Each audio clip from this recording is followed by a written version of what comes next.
Guys, magluluto po tayo ngayon ng pork with pichay. Fry muna natin to. Wala pong mantika yan ha. Hindi po ako naglagay ng oil, no oil. Kasi po, kusa pong magmamantika yung baboy. Saka ito po ay nakamarinate po siya ng vinegar, ketchup, sugar, and pepper powder. Yan po. Tapos itong sauce na to is isisit aside ho natin. Gagamitin ho natin mamaya doon sa gulay. Yan. So, takpan ho natin. So, baliktarin ho natin. Ayan po, oh, nagpa-whisk po siya. Mas maganda po kasi para lalambot siya. Yung ketchup po is spicy po yan.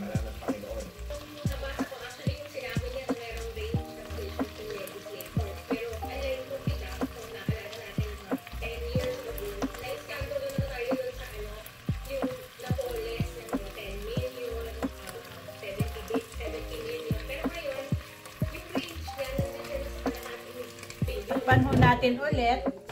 Pabalik ka rin natin ulit mamaya. Ayun. So, nagtutubig siya. So, gusto ko siyang nagtutubig siya para po madaling lalambot.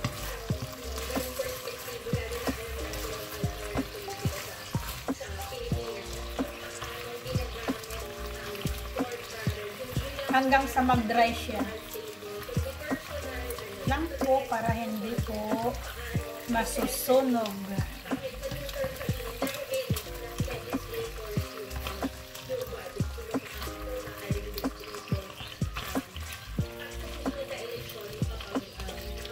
Pan natin ulit.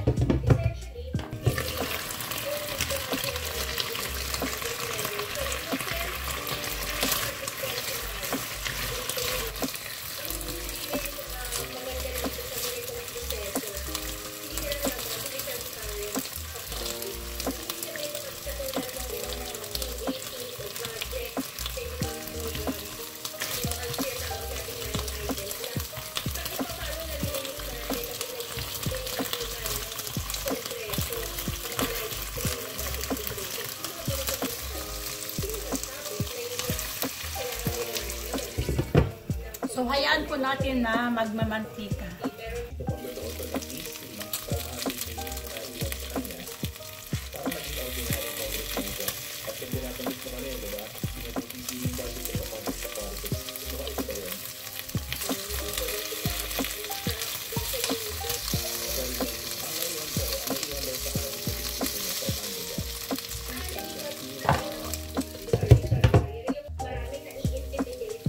Yan guys, hindi po yan nasunog. Actually, ano lang kasi siya eh. May sugar kasi siya, kaya ganyan po yung kulay.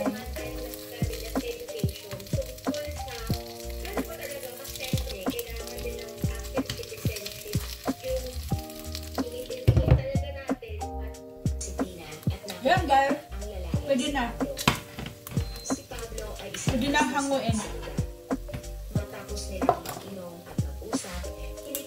Spicy.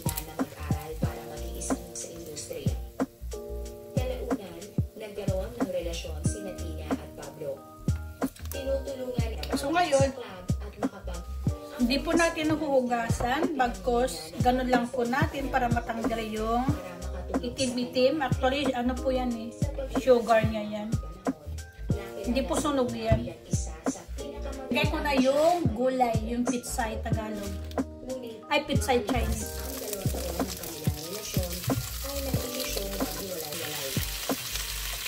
Para po madali siyang lalambot, ay takpan ho natin.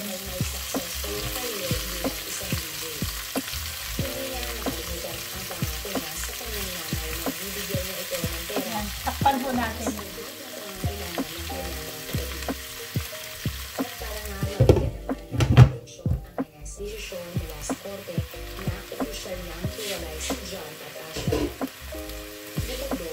Tuluyan na iwan dyan ang kanyang pamilya at hindi siya nabigay ng mga sustento.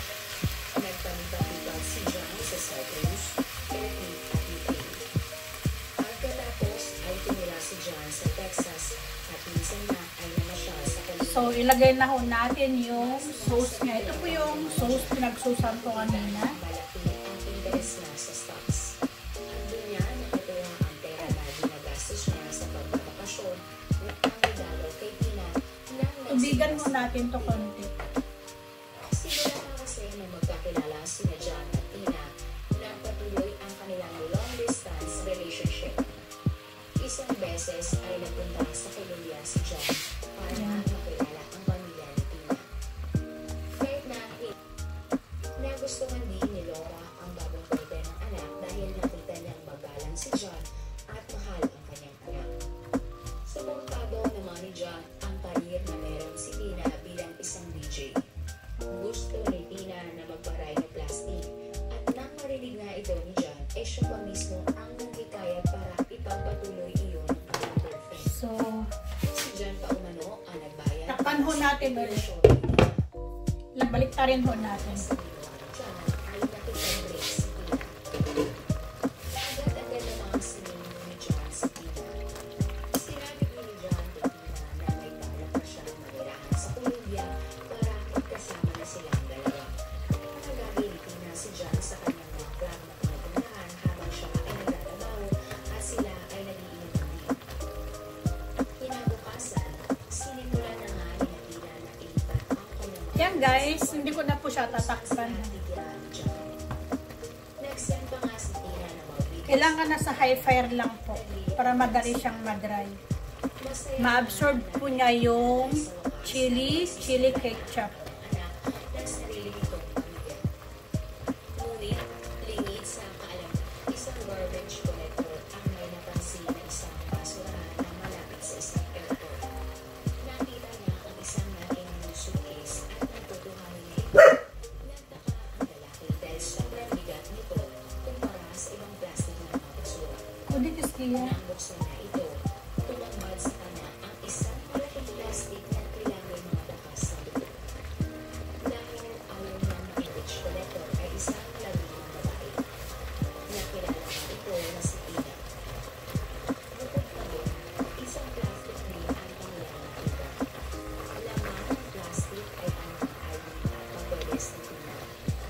Nagtaka ang mga pulis dahil pinagpakaraniwan na maliiwan ng ebidensya ng pagkakilanlan ng isang suspect.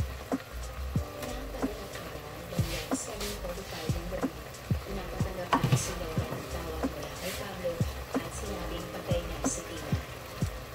Nagulat at labis na nalungkot si Laura. Pinausap ng mga pulis si Pablo at ayon sa kanya, bago nga ang kanyang ay isang araw na hindi nakakausap si Tina. Nagtaka siya dahil hindi naman ganyan ang ugali nito.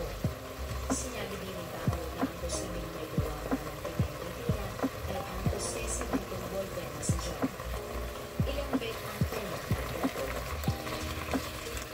Nagsimula na lang ang investigasyon ng mga pulis para hanapin si John.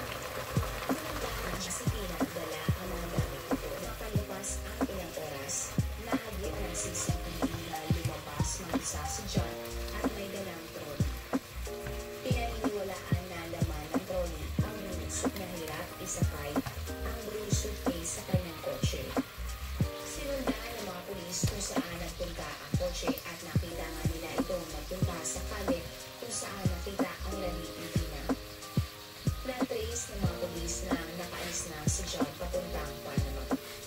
Kinontak nila ang airport sa Panama at nakuha nga nila ang impormasyon na si John ay nag-book ng flight papuntang.